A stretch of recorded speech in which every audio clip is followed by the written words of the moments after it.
बिस्मिल्लाहिर्रहमानिर्रहीम। अस्सलाम वालेकुम स्टूडेंट्स।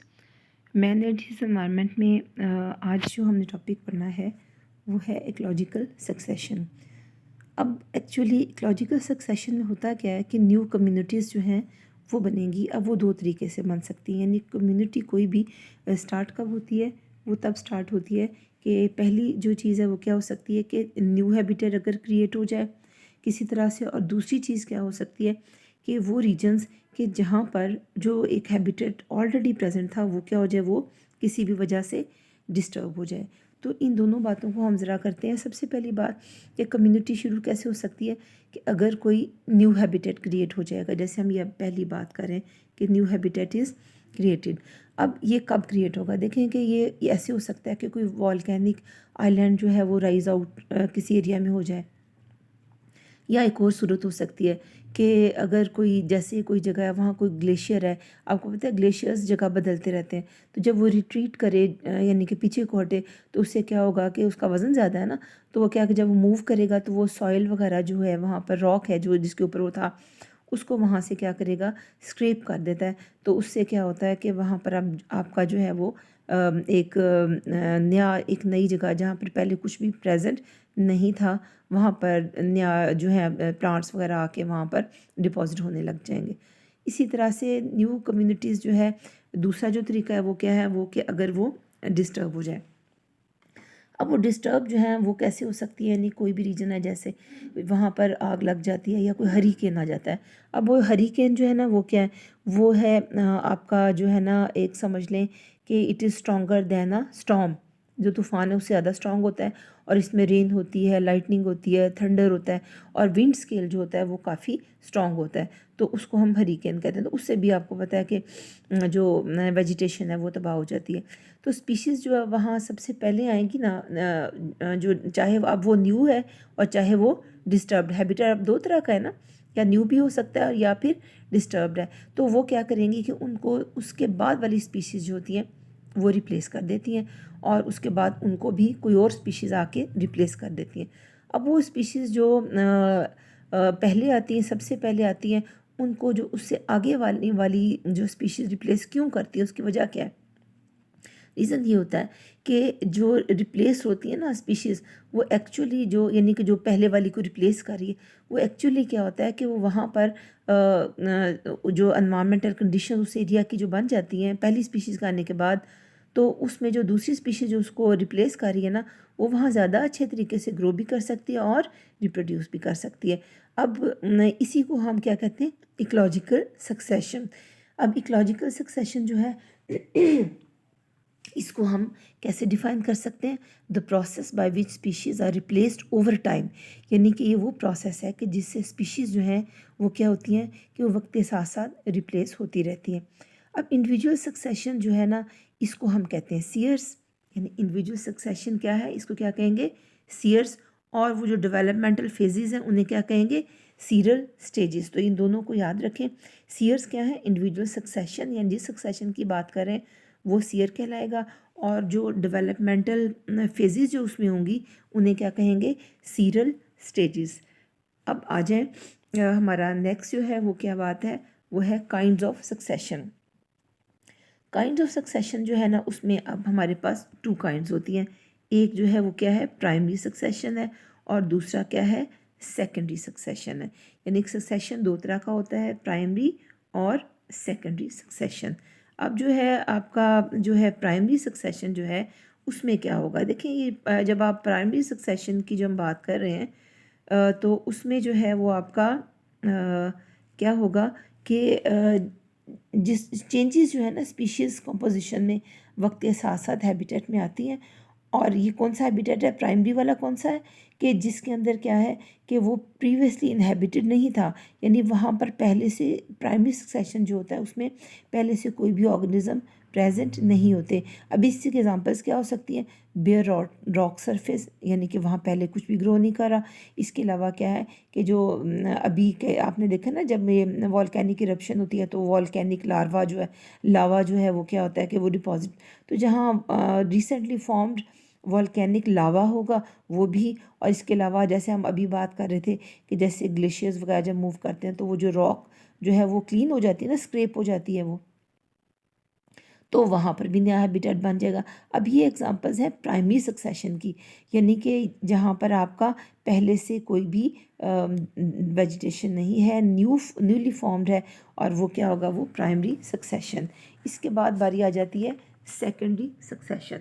तो जो ये सेकेंडरी सक्सेशन है ना, ये तो इसमें क्या होता है कि आपका सेकेंडरी सक्सेशन जो है, इसमें जो है वो आपका चेंजेस आएंगी स्पीशीज़ कंपोजिशन में ओवर टाइम।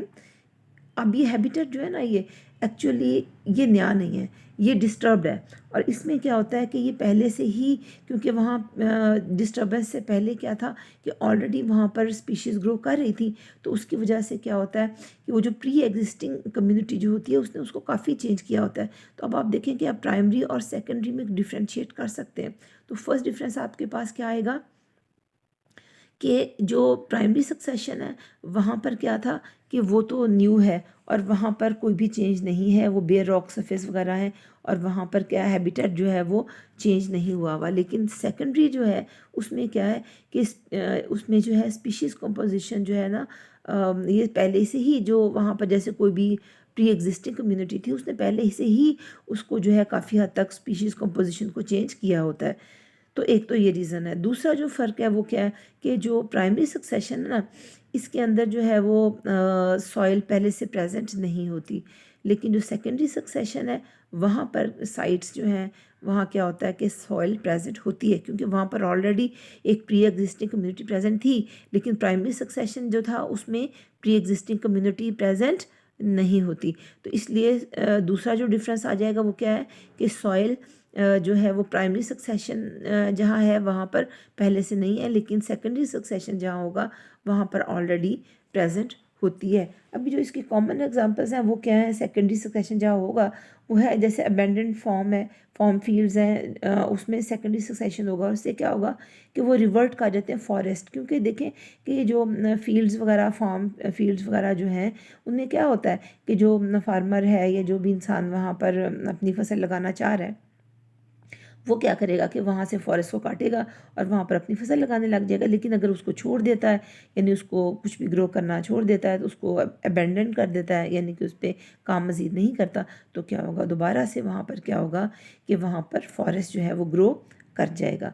अब सक्सेशन जो है फॉरेस्ट एरिया में कि जहाँ वेजिटेशन जो है डिवास्टेट हो चुकी होती है, जैसे कोई फायर है, फ्लड है, साइक्लोन है। अभी दो तरह का हो गया ना, एक कि जो आपका अबेंडेंड है यानी उसने छोड़ दिया उसको, तो वहाँ पर भी क्या होगा कि सेकेंडरी सक्सेशन होगा और वो दोबारा से रिवर्ट कर जाएगा फॉरेस्ट में। दूसरी जो टाइप बताई मैंने आपको वो क्या कि वहाँ पर भी जहाँ कोई डिस्टर्बेंस होगी, जैसे फायर थी, फ्लड था, साइक्लोन जैसे या हरिकेन की हम बात कर रहे थे, तो उससे भी जब आपकी वेजिटेशन डिस्टर्ब हो तो फिर भी क्या होता है कि वो आपका जो है वो दोबारा से रिवर्ट करेगा टू द जो है, ये यहाँ आप देख सकते हैं कि यहाँ पर आपका ये जो है सेकेंडरी सक्सेशन की दो बताया ना, एक तो आपकी बुक में फिगर बनी हुई है उसमें आपका वही बताया हुआ कि अबैंडन्ड फार्म लैंड अगर है तो उसमें सक्सेशन कैसे होगा। यहाँ पर जो हम आपको दिखा रहे हैं, यहाँ आप ये इस जगह पे देख सकते हैं, यहाँ पर फायर है, यानी यहाँ पर पहले से ट्रीज़ थे, यहाँ पॉपुलेशन थी, यहाँ आपके पास कम्युनिटी प्रेजेंट थी। यहाँ पर क्या हुआ, फायर की वजह से क्या हुआ कि अब यहाँ पर आप ये देखें, ये ज़ीरो ईयर है, यानी यहाँ पर ये टाइम बता रहे हैं ना, जो हम आगे जाएंगे टाइम बढ़ रहा है। तो यहाँ पर क्या हो गया कि यहाँ पर आप देख सकते हैं कि यहाँ कुछ भी नहीं रह गया, यहाँ पर वो जल वगैरह गए सारे। अब उसके बाद क्या होगा, सबसे पहले यहाँ पर भी क्या आएंगी, पायोनियर स्पीशीज़ आएंगी जो कि एनुअल प्लांट्स हैं। उसके बाद ग्रासेस वगैरह, पेरेनियल्स आएंगे। उसके बाद इंटरमीडिएट स्पीशीज़ यानी कि ग्रासेस, श्रब्स वगैरह यहाँ पर आएंगे, पाइन्स हैं। और इसके बाद जो है आपका क्लाइमेक्स कम्युनिटी आ जाएगी, यानी जिसके अंदर क्या है कि आपके पास मेच्योर जो है वो आपके पास आ जाते हैं, ओक्स वगैरह या दूसरे जो है फॉरेस्ट वगैरह, यहाँ पर ये ग्रो कर गया। अब होता क्या है कि एक्चुअली जो इकोलॉजिकल सक्सेशन है ना, जब वो शुरू होता है कहीं पर भी, जैसे अगर ये पॉन्ड में शुरू होगा तो फिर हम उसको क्या कह देते हैं, हम उसके लिए जो टर्म यूज़ करते हैं वो क्या है, दैट इज़ डिपेंड कर रहा है हम किसकी बात कर रहे हैं। तो इकोलॉजिकल सक्सेशन अगर पॉन्ड, लेक, मार्शेस में या कहीं और भी हो तो उसको हम क्या कहते हैं, हाइड्राक कहते हैं, क्योंकि पानी में है ना। और उसकी डिफरेंट जो स्टेजेस हैं यानी कि सीरल स्टेजेस, उन्हें हाइड्रोसीयर्स कहेंगे। और वो सक्सेशन कि जो बेर रॉक पे, सैंड ड्यून्स होते हैं, मिट्टी के तौदे होते हैं, जैसे आपके सॉरी रेत के तौदे होते हैं, जैसे नहीं जैसे आपका डेजर्ट एरियाज़ हैं उनमें, तो वो या रॉकी स्लोप्स हैं, वहाँ पर क्या है कि वहाँ डेफिशिएंसी ऑफ वाटर है, तो उसको क्या कहेंगे, ज़ीराक, यानी कि ज़ीरिक कंडीशंस होती हैं, ड्राई कंडीशंस। और डिफरेंट स्टेजेस ऑफ डेवलपमेंट जो होगी वहाँ पर, उनको हम कलेक्टिवली क्या कह देते हैं, ज़ीरो सीयर कह देते हैं। अब आ जाती हैं स्टेजेस ऑफ सक्सेशन। तो जैसे मैं अभी आपको आगे भी दिखा रही थी, जब मैंने आपको ये फायर वाला भी दिखाया, तो होता क्या है कि जो पहली रिक्वायरमेंट जो होती है ना कि सक्सेशन के प्रोसेस में, वो क्या है कि कोई बेयर एरिया है तो वहाँ पर क्या हो जाए कि माइग्रेशन ऑफ प्लांट्स हो जाए। जैसे वहाँ पर कोई पायोनियर्स, यानी कि सबसे पहले वहाँ क्या होगा कि वहाँ पर कोई भी पायोनियर्स, यहाँ पर ये जो हमारा पहला पॉइंट है कि यहाँ पर पायोनियर आके ग्रो करें, प्लांट्स आ जाएं, एनिमल्स आ जाएं, कोई भी जो है वो पायोनियर्स आएँ, यानी कि वो आके वहाँ माइग्रेट कर जाएं और वहाँ पर वो एग्रीगेट कर जाए। एग्रीगेट मीन्स कि उनका नंबर ज़्यादा हो जाए। और फिर माइग्रेंट्स जो हैं, इनको हम क्या कह देते हैं, इनको हम पायोनियर्स कह देते हैं। अब जो पायोनियर्स आएंगे ना, अब वो क्या करेंगे कि वो जो वहाँ सॉइल है उसका होल्ड ले लेंगे और उनका नंबर बढ़ेगा। लेकिन जब उनका डेथ डिके होता है तो फिर क्या होता है, पायोनियर जो हैं वो क्या करते हैं कि वहाँ पर, क्योंकि डेथ और डिके हो गया ना उनका, तो उस डेथ और डिके की वजह से क्या होता है कि वहाँ ऑर्गेनिक मैटर बढ़ जाता है, मॉइस्चर लेवल बेहतर हो जाता है और नाइट्रोजन कंटेंट सॉइल का ज़्यादा अच्छा हो जाता है। तो ऐसी सॉइल के जिसके अंदर ऑर्गेनिक मैटर हो, मॉइस्चर हो और नाइट्रोजन कंटेंट हो, उसे हम एनरिच्ड सॉइल कहते हैं। और अब वो सूटेबल हो जाती है अगले ग्रुप ऑफ इन्वेडर्स के लिए। तो अगला ग्रुप आ जाएगा वहाँ पर। अब ये इन्हें कहते हैं हम सीरल कम्युनिटीज़ कहते हैं, जो आ रही हैं और वो एक सीरियल स्टेज, जैसे पायनियर्स हैं वो एक सीरियल स्टेज बनाएंगे, जो इन्वेडर्स आएंगे अगले, वो क्या करेंगे, वो अगली सीरियल स्टेज बनाएंगे। अब अपनी एक्टिविटीज़ से जो सीरियल्स हैं ना, वो क्या करते हैं कि एनवायरनमेंट जो है उसको मॉडिफाई कर देते हैं, और जो चेंज एनवायरनमेंट होता है, अब वो क्या होता है कि वो अनसुटेबल हो जाता है जो है उस ग्रुप जो है वो उसके लिए, और नया ग्रुप ऑफ प्लांट्स और एनिमल्स जो है वो इन्वेट कर जाएगा। अब इस तरह से ये सिलसिला चलता रहता है। जो एंड प्रोडक्ट जो है सक्सेशन की, वो क्या है, वो सेवरल सीरियल कम्युनिटीज़ के बाद जब वो बनेगा, उसे हम क्लाइमेक्स कम्युनिटी कहते हैं। अब क्लाइमेक्स कम्युनिटी जो है वो रिलेटिवली स्टेबल कम्युनिटी होती है। और इसके बाद हम एग्ज़ाम्पल में जो हम बात करेंगे हमारे पास वो क्या है, दैट इज़ ऑफ ज़ीराक सक्सेशन। अभी तो बता रहे थे आपको ना कि ज़ीराक सक्सेशन कौन सा होगा, कि जो आपका ज़ीरिक कंडीशंस में ग्रो करती हैं स्पीशीज़, जहाँ पर यानी कि जैसे आपका जो एनवायरनमेंट है वो कैसा है कि वहाँ पर मॉइस्चर वगैरह प्रेजेंट नहीं है, और वो जैसे बेयर रॉक वगैरह है, वो आपका ज़ीराक कहलाता है। तो जो आपका जैसे कहाँ कहाँ पर हो सकता है, आपका ये बेयर रॉक पे हो सकता है, सैंड ड्यून्स पे, रॉकी स्लोप्स पे हो सकता है। और ये कौन सी जगह होती है जहाँ डेफिशिएंसी ऑफ वाटर होगी, तो ये ज़ीराक कहलाएगा। और जो सीरल स्टेजेस जिनकी हम बात करेंगे, ये ज़ीरो सीयर्स कहलाते हैं। ज़ीरो सीयर्स में हम अब बात करेंगे कि वो कौन कौन से हैं, इसकी स्टेजेस कौन सी हैं। तो हम अब जो है ज़ीराक सक्सेशन की बात करें, तो ये जो है आपकी एक एक करके हम इसकी स्टेजेस ऑफ सक्सेशन की बात करेंगे। तो इसमें जो आपका सबसे पहली स्टेज आती है, यानी कि फर्स्ट सीरियल स्टेज, वो कौन सी है, क्रिस्टोज लाइकन स्टेज। ये देख रहे हैं आप, ये जो मुख्तलिफ़ किस्म की क्रिस्टोज लाइकन्स जो हैं ये ग्रो कर रही हैं। इसके ऊपर क्रिस्टोज क्यों कहते हैं, क्योंकि ये कैसी है, देखना आप इसको शक्ल से भी पता चल रहा होगा कि ये बेयर रॉक पे सिर्फ यही ग्रो कर सकती हैं, और ये पायोनियर स्टेज है। और इसके अलावा जो है कोई भी और स्पीशीज़ ऑफ प्लांट्स जो है ये बेयर रॉक के ऊपर ग्रो नहीं कर सकती। और ये क्रस्ट लाइक हैं, क्रस्ट समझते हैं, जैसे कोई लेयर किसी के ऊपर, उसको क्रस्ट कह देते हैं। तो ये सिर्फ यही ग्रो कर सकती हैं। अब ये स्लो ग्रोअर्स होते हैं, और इनमें ख़ास बात क्या है कि ये एक्सट्रीम डेसिकेशन को विदस्टैंड कर सकते हैं, बर्दाश्त कर सकते हैं। अब यहाँ एक सवाल तो आता है कि एक्सट्रीम डेसिकेशन है, यानी पानी तो नहीं है, बहुत ज़्यादा वहाँ पर जो है ना ड्राइनेस है, तो ये क्रिस्टोज लाइकन्स फिर करती क्या है, फिर ये एक्चुअली क्या करती हैं कि जो सरफेस रॉक है उसके साथ एडहियर कर जाती हैं, देखें ना क्रस्ट बना रही हैं, और एब्जॉर्ब जो ये करती हैं ना मॉइस्चर, वो एटमॉस्फेयर से करती हैं। और एक और काम भी करती हैं, वो क्या है कि जब बारिश होती है ना तो फिर ये क्या करती हैं कि जैसे स्पॉन्जेस नहीं होते, जैसे ये उनकी तरह से क्या करती हैं कि वाटर को एब्जॉर्ब कर लेती हैं, और जब ये वहाँ ग्रो करती हैं ना बेर रॉक पे, तो ये जो है एसिड सिक्रीट करती हैं। वो जो एसिड सिक्रीट करती है ना, उससे क्या होता है कि वो जो रॉक है वो डिकम्पोज होती है। अब इनके पास एसिड जो हैं वो कौन से हैं, इन्हें हम कहते हैं लाइकन एसिड्स। और वो कौन कौन से हैं कि क्रिस्टोज लाइकन्स ख़ास तौर पे ऑक्जेलिक एसिड सिक्रीट करती हैं, और इसके अलावा जो है variety of weak phenolic acids हैं, उनको भी ये रिलीज़ करती हैं, और इन दोनों को हम लाइकन एसिड्स कहते हैं। इसमें एग्जांपल्स जो हमारे पास आ जाएंगी वो दो एग्जांपल्स हैं, आप ये देख सकते हैं। ये है कौन कौन सी, लाइकानोरा और राइनोडीना, ये दो इसकी एग्जांपल्स हैं। इसके बाद जो है क्या होगा कि आप नेक्स्ट सीरियल स्टेज जो है हमारी आ जाती है, और वो कौन सी है, फोलियोज लाइकन स्टेज। अब ये देख सकते हैं कि ये लीफ लाइक है, देख सकते हैं इसका। अब आप स्ट्रक्चर देखें तो अब देखें कि जो जब वो ग्रो कर रही थी ना क्रस्टोज लाइकन, वो क्या करती हैं, वो जो थोड़ी सी सॉइल जो है ना डिकम्पोज किया ना उन्होंने, एसिड सिक्रीट किए थे, तो जो थोड़ी सी सॉइल जो होती है ना, उसके ऊपर अब क्या होता है कि रॉक में जो एक्यूमुलेट हुई है, तो वहाँ पर अब फोलियोज लाइकन्स जो है ना वो अपीयर होना शुरू हो जाती हैं, और ये लीफ लाइक होती हैं। और अपनी एक्टिविटीज़ से क्या करेंगी कि थोड़ी सी जो है ना जो सॉइल की एक लेयर सी वहाँ पर बना देती हैं। और इम्पॉर्टेंट मेंबर्स जो हैं इसके वो कौन से हैं, दो हैं। वो है, एक है परमिलिया, सॉरी, एक है जो है ना इसमें आ जाएगा परमिलिया, ये देखें ये, और दूसरा है डर्मेटोकार्पॉन। ये देखें कि आप बुक के अंदर ना एम लिखा हुआ है, एम नहीं है, ये एन होता है, ठीक है। इसके स्पेलिंग ज़रा करेक्ट कर लीजिएगा, डर्मेटोकार्पॉन।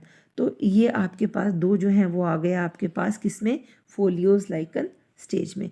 अब इसके बाद क्या होता है कि अब कंडीशन ज़्यादा बेहतर किसके लिए हो जाती हैं, अगली स्टेज के लिए। और अगली सीरियल स्टेज जो है वो क्या है, दैट इज़ मॉस स्टेज। अब ये मॉस स्टेज जो है ना, अब इसमें क्या होगा कि देखें कि जिस वक्त अब अमाउंट अब सफिशेंट अमाउंट हो जाएगी सॉइल की, क्योंकि पहले क्रिस्टोज लाइकन्स ने और फिर फोलियोज लाइकन ने डिकम्पोजिशन की, वेदरिंग की उसकी रॉक की, तो अब उससे क्या हुआ कि अब सॉइल ज़्यादा आ गई ना थोड़ी, तो सफिशेंट अमाउंट ऑफ सॉइल जब हो जाती है, तो जो उसमें छोटी छोटी सी क्रेविसेस बन जाती हैं, नई शिगाफ से बन जाते हैं, और जो डिप्रेशंस बन जाते हैं रॉक में, तो वहाँ पर अब क्या होगा कि ज़ीरोफिटिक मॉसेस जो हैं वो अपीयर होना शुरू हो जाती हैं। अब मॉसेस जो हैं वो करेंगी क्या कि वो इंक्रीज़ कर देती हैं अमाउंट ऑफ सॉइल को। अब जब इनका डेथ होगा, डिके होगी, तो फिर एक मैट सी, अब देखें ये जहाँ पर ये देख रहे हैं, ये चीज़, ये जब ग्रो करती है ना, ये एक मैट सी बनाती है। जब डेथ होगी इनकी, तो क्या होगा कि सॉइल की सरफेस के ऊपर एक मैट सी ही बन जाएगी। तो उससे क्या होता है कि ये जो है ना, जब इनकी डेथ डिके होती है तो एक मैट सी जो बन जाती है रॉक सरफेस पे, इसकी वजह से फ़ायदा क्या होता है कि अब ग्रेटर अमाउंट ऑफ जो है ना वो वाटर जो है वो उसको होल्ड कर सकती हैं ये। और इसके अलावा जो है, जो सॉइल है वो अब हैबिटेट को किसके लिए सूटेबल बना देगी, नेक्स्ट स्टेज के लिए, और वो कौन सी है, हर्ब स्टेज है। फ्यूनेरिया की तो आप इसमें जो आपने एग्जांपल्स जो हैं वो आपने फ्यूनेरिया तो आपने खुद पढ़ा हुआ है ना, फ्यूनेरिया है, फिर स्फेगनम है, फिर पोलीट्राइकम है। तो ये वेरियस टाइप्स ऑफ मॉसिस हैं जो कि ग्रो करती हैं। इसके बाद जो है वो आपके पास आ जाती है ज़ीराक सक्सेशन। देखिए ज़ीराक सक्सेशन में ही अगली जो स्टेजेस आएंगी वो है, अब अभी तक 3 स्टेजेस आपने पढ़ी है ना, तो इसी में जो नेक्स्ट स्टेज आ जाती है वो है herb stage. Herb stage herbaceous weeds होती हैं और मोस्टली एनुअल्स हैं जो कि रॉक को इन्वेट करेंगे। इसमें एग्जांपल्स एस्टर्स है, इवनिंग प्रिमरोज है, मिल्क वीड्स है। उसके बाद शब स्टेज आएगी, ट्री स्टेज आएगी, और फिर आखिर में क्लाइमेक्स स्टेज आएगी। तो इनको आप यहाँ से आप ये देख लें, ये देखें, ये आपका सबसे पहले जो हम डिस्कस कर चुके हैं वो था ये एक्सपोज रॉक है, और यहाँ पर सबसे पहले कौन आई, लाइकन्स, और उसके बाद कौन आया, नेक्स्ट जो है वो आपकी मॉसिस आई। और अब जो है आपकी हर्ब स्टेज जब शुरू होती है ना, तो अब क्या होगा कि सबसे हर्बेशियस वीड्स आने शुरू हो जाती हैं, और मोस्टली कौन आएंगी, जो है वो एनुअल्स। तो ये आप देख सकते हैं कि मॉसिस के बाद यहाँ पर आप देख सकते हैं कि सबसे पहले जो आ रही है ये वाली स्टेज है, और ये क्या है, ये एनुअल वीड्स आ रही हैं, यानी हर्ब स्टेज ही है, लेकिन इसमें जो सबसे पहले ग्रो करती हैं वो कौन है, वो है आपकी एनुअल्स। अब रूट्स जो है ना इनकी, ये पेनिट्रेट कर जाएंगी डीप डाउन, और ये भी क्या करेंगी, सिक्रीट करेंगी एसिड्स को, और इससे प्रोसेस ऑफ वेदरिंग जो है वो और मज़ीद बढ़ जाता है। अब लीफ लिटर है और डेथ ऑफ हर्ब्स जब होगी तो उससे क्या होगा कि अब ह्यूमस जो है ना वो क्या होगा कि सॉइल में ऐड होगा। अब जो शेडिंग ऑफ सॉइल भी तो हो रही है ना, यानी इनका साइज़ देखें आप, इनका साइज़ बड़ा है बाकियों से, तो ये क्या करती हैं कि क्योंकि साइज़ इनका बड़ा है रिलेटिवली, तो अब ये क्या करेंगी कि जो शेडिंग जो है ना उसकी सॉइल की करेंगी, उससे क्या होता है कि वो इवेपोरेशन जो है सरफेस जो होती है वो उसको ये कम कर देती हैं। और इस तरह से एक और काम भी होता है कि वहाँ पर थोड़ा सा टेम्परेचर जो है उसमें इंक्रीज़ हो जाता है। अब अगला फिर क्या होता है, इसके बाद क्या होता है कि जो ज़ीरिक कंडीशंस जो हैं वो आहिस्ता आहिस्ता अब क्या होंगी कि वो चेंज होनी शुरू हो जाएंगी। और इसके बाद क्योंकि ज़ीरिक कंडीशंस चेंज हो रही हैं तो इसके बाद नेक्स्ट जो आते हैं इन्वेडर्स आएंगे वो कौन है, वो बाईएनियल्स और पेरेनियल हर्ब्स हैं। तो ये आप देख सकते हैं, ये नेक्स्ट है आपका ना, ये हर्ब स्टेज ही चल रही है। तो बाईएनियल और पेरेनियल हर्ब्स जैसे ग्रासेस वगैरह आने लग जाती हैं। तो ये देखा ना, हर्ब स्टेज में भी पहले एनुअल वीड्स आई, फिर उसके बाद पेरेनियल वीड्स हैं वो आना शुरू हो जाती हैं, यानी कि बाईएनियल आएंगी, पेरेनियल हर्ब्स आएंगी, और इसके अलावा ज़ीरिक ग्रासेस आ जाती हैं, वो इसको इनहेबिट करना शुरू कर देती हैं। इसके बाद क्या होता है कि अब कंडीशंस इनकी वजह से मोर सूटेबल हो जाती है नेक्स्ट स्टेज के लिए। अब क्योंकि देखें कि जो सॉइल जो आपके अपीयर हो रही है, ज़ीरिक जो श्रब्स आने शुरू हो जाएंगी क्योंकि सॉइल बढ़ गई है ना। तो अब ये श्रब्स जो हैं ये देख सकते हैं आप, ये आपकी ये यहाँ पर अब ये कौन आने लग गई हैं, ये श्रब्स आने लग गई हैं। तो श्रब्स जो होती है ना, श्रब्स होती क्या है, सबसे पहली बात कि ये लो वुडी प्लांट्स होते हैं और इनका साइज़ जो होता है ना वो ट्रीज से छोटा होता है। और ये इनका एक और भी बात होती है, आप ये देखें कि आपको यहाँ पर ये नज़र आ रही है, इनका ट्रंक होता है जो मेन स्टेम होता है ना, तो इनके अंदर आप देखें तो या तो मेन स्टेम होता ही नहीं है और या फिर क्या होता है, यानी कि बिल्कुल छोटा सा होता है और इनका बुशी होती है, यानी कि इनका फैलाव ज़्यादा होगा और साइज़ जो है यानी कि हाइट जो है वो ज़्यादा इनकी नहीं होती। अब ये आएंगी कैसे, सवाल ये पैदा होता है। तो ये सीड से आ सकती हैं और ये फिर कई बार ऐसे भी होता है कि जो उसके साथ वाले इलाके हैं वहाँ से राइजोम जो है उसके ज़रिए से भी ये यहाँ पर इन्वेट कर सकती हैं। अब इनकी वजह से क्या होगा कि अब जो कंडीशंस जो है ना वो हर्ब्स के लिए अनसूटेबल, अब अनसूटेबल क्यों, देखें इनका साइज़ देखें ना, ये बड़ा है, तो हर्ब्स तो छोटी छोटी है ना, ये वाली देखें छोटी छोटी से। तो ये जो श्रब जब ग्रो कर जाती है ना किसी इलाके में, तो वो क्या करती हैं कि वो क्योंकि वो उसको ओवर शेडो कर देंगी, तो इसकी वजह से जो कंडीशंस हैं अब हर्ब्स के लिए अनसूटेबल हो जाएंगी। हर्ब्स जो हैं वो क्या करेंगी कि वो एक्चुअली जो है वो कम्पीट फिर नहीं कर पाती हैं और वो रिप्लेस हो जाती हैं श्रब्स से। अब शुरू शुरू में जब श्रब्स की इन्वेजन होती है ना तो वो स्लो होती है, यानी एकदम से नहीं है सारा चेंज होना, लेकिन जब कुछ चंद एक बुशेज़ वहाँ बन जाती हैं तो इस्टेब्लिश हो जाती हैं, तो फिर क्या होता है कि उस इलाके में फिर बर्ड्स, आपको पता है ना कि श्रब्स के ऊपर, ट्रीज़ के ऊपर बर्ड्स आते हैं, तो जब श्रब्स कुछ बन जाती हैं ना वहाँ पर फिर जो उस एरिया में क्या होता है बर्ड्स आना शुरू हो जाते हैं और वो क्या करते हैं कि वो जो इनके सीड्स हैं इनको डिस्पर्स करने लग जाते हैं, जिसकी वजह से क्या होता है कि इनकी फिर डेंस ग्रोथ हो जाती है। जब डेंस ग्रोथ होगी तो ये क्या करेंगी कि ये शेड करेंगी सॉइल को और उससे कंडीशंस जो हैं वो हर्ब्स वगैरह के लिए जो है अनसूटेबल हो जाती हैं और वो फिर माइग्रेट करना शुरू हो जाती हैं। इसके बाद क्या होता है कि इसके बाद नेक्स्ट स्टेज जो है वो आपकी, ये देखें ये श्रब्स ही हैं और ये भी आपके देखें कि अब वो फॉरेस्ट की तरफ हम जा रहे हैं। तो अब ये देखें यहाँ पर अब आपका नेक्स्ट स्टेज आने लगी है, ट्री स्टेज आ जाती है। ट्री स्टेज में क्या होगा कि अब आपका चेंज एनवायरनमेंट में हो रहा है ना, तो अब कॉलोनाइजेशन स्टार्ट हो जाती है ट्री स्पीशीज़ की। यहाँ पर क्या होगा कि अब जो जहाँ श्रब्स ऑलरेडी ग्रो कर रही है ना इनके दरमियान में क्या होता है कि सैपलिंग्स जो है वो ग्रो करने लग जाती हैं और अपने आप को इस्टेब्लिश करना है। सैपलिंग क्या होती है, देखिए जब आपके सीड से कोई पौधा निकलता है ना उसको हम सीडलिंग कहते हैं और जब वो थोड़ा सा बड़ा हो जाता है हम उसको सैपलिंग कह देते हैं। तो सैपलिंग्स वगैरह वहाँ पर क्या करेंगी, वहाँ पर ग्रो करने लग जाएंगी। अब इसके बाद क्या होता है कि जब वो बड़ी होंगी ज़ाहिर ट्रीज़ बनेंगे ना, तो ट्रीज़ क्या करते हैं, ये देखें ये ट्रीज़, ये देखें ये ग्रो कर रहे हैं, तो ये ट्री की आप ये देख रहे हैं ये चीज़, ये वाला एरिया इसको हम कैनोपी कहते हैं। तो जो कैनोपी जो बन जाती है ना उसकी, तो वो क्या करेगी कि आप देखेंगे उस कैनोपी के नीचे ही तो आप भी बैठते हैं शेड के लिए, तो ये शेड कर देगी एरिया को। उससे क्या होता है, उससे शेड लविंग जो प्लांट्स हैं वो तो कंटिन्यू करेंगे ग्रो करना और उसको हम सेकेंडरी वेजिटेशन कह देते हैं। तो जो है इसके बाद ज़ाहिर है वही सारे ग्रो कर रहे हैं, तो यहाँ पर लीफ लिटर है, डिकेइंग रूट्स वगैरह हैं, वो वेदर करेंगे मज़ीद सॉइल को और उससे आपकी सॉइल भी बढ़ेगी, और इसके अलावा वो जब वो डिकम्पोज करेंगे, डिके करेंगे, तो फिर क्या होगा, ह्यूमस भी जो है वो भी बढ़ जाएगा। और अब इससे क्या होगा कि हैबिटेट जो है वो क्या होगा कि वो फेवरेबल किसके लिए हो जाएगा, ट्रीज़ की ग्रोथ के। तो अब यहाँ पर क्या होंगे कि यहाँ पर ट्रीज़ ग्रो करने लग जाते हैं। और अब ये हमारी आ जाती है फाइनल या आपकी क्लाइमेक्स स्टेज। क्लाइमेक्स स्टेज में जो फर्स्ट स्पीशीज़ ऑफ ट्रीज़ आती हैं वो रिलेटिवली जीरिक, जैसे अब यहाँ देखें कि जब शुरू में यहाँ पर वो ग्रो करने शुरू कर रहे हैं वो जीरिक होते हैं। और उसके बाद जब आपके क्या होगा कि वेदरिंग प्रोसेस कंटिन्यू रहता है और उससे क्या होता है, सॉइल मज़ीद डीप होती जाती है। तो जीरिक जो ट्रीज़ है ना, वो अब जगह किसको दे देते हैं, मीज़ोफिटिक स्पीशीज़ ऑफ ट्रीज़ को। और अल्टीमेटली क्या होगा कि वहाँ फॉरेस्ट डेवलप हो जाता है। और ये जो क्लाइमेक्स स्टेज है ना, अब ये रिलेटिवली एक समझ लें एक स्टेबल कम्युनिटी यहाँ पर बन गई है। और इस तरह से क्या होता है कि ये हमारा सक्सेशन का प्रोसेस मुकम्मल होता है। यहाँ पर आपके एंड में एक justify the fact that humans are often responsible for secondary succession, ये आपका स्किल्स में दिया हुआ है, एनालाइजिंग एंड इंटरप्रेटिंग में। तो जाहिर है ह्यूमंस ही तो ये सारे काम करते हैं कि अगर कोई भी सक्सेशंस को जो इंटरफेयर ज़्यादातर कर रहे हैं वो हम करते हैं। तो जैसे हम क्या करते हैं कि एक पहले से वहाँ कॉम्प्लेक्स इकोसिस्टम है, जैसे क्लाइमेक्स कम्युनिटी है, तो हम उसको किससे चेंज कर देंगे, रिप्लेस कर देंगे सिंपल इकोसिस्टम से। कैसे करेंगे कि इंसान क्या करता है कि इकोसिस्टम जो है वो हम अपनी ही जो नीड्स हैं उनके लिए जो है उसको चेंज कर देते हैं। जैसे आपके सिंपल इकोसिस्टम जो होंगे उसमें मसला तो होगा ना कि उसमें जब आप उसको चेंज कर देंगे तो उसमें बायोडाइवर्सिटी जो होगी कॉम्प्लेक्स इकोसिस्टम से वो कम हो जाएगी और वो सस्टेनेबल भी नहीं होते, यानी अपने आप को सस्टेन नहीं कर पाते।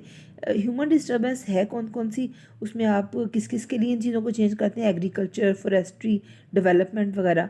तो इसके लिए जो हम क्या करते हैं कि उसको हम जब डिस्टर्ब करते हैं तो वहाँ पर क्या होगा, सेकेंडरी सक्सेशन जो है वो स्टार्ट हो जाता है। तो अगर सेकेंड सेशन कब स्टार्ट होगा, जैसे आपने उसको फॉरेस्ट जो है डेवलपमेंट के लिए, फॉरेस्ट्री के लिए, एग्रीकल्चर के लिए आपने उसको क्लियर किया, तो उसके बाद अगर आपने उसको अबेंडन कर दिया यानी उसको छोड़ दिया, तो फिर क्या होगा, वहाँ पर फिर सेकेंडरी सक्सेशन होगा। तो अदरवाइज़ तो वही चलता रहेगा कि जो अगर आपने पहले से किया था, तो अगर फार्मलैंड बना ली है तो वो आपकी फार्मलैंड तब तक चलेगी जब तक आप उस पर काम कर रहे हैं। So that's all for today students. अल्लाह हाफिज़।